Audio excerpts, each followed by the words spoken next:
It's the biggest and the best. The networking aspect alone, you can't beat it. It's got everything you want. I mean, anything you could think of. I was walking through the tires and wheel section. I didn't realize that many brands of tires. It was amazing. The inner workings of the automotive industry and getting to interact with everybody you talk to on the phone. You go to the vendors that you might know from the phone year after year, and all of a sudden you get to meet the reps that you've never seen before. The heavy hitters in the auto industry that are here are insane. Just to see the new innovation that they have in technology that can help you more proficiently, that's one of the biggest reasons why you do want to come to SEMA. It continues to get better and better every year.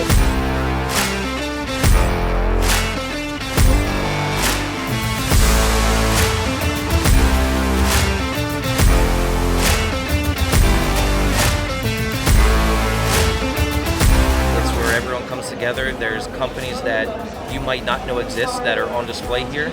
I've been here twice and I've discovered new companies every time. I think it's the community and also the people that you meet while you're here. The more hands you shake, the more money you make. So I feel the more you do, that's how it works.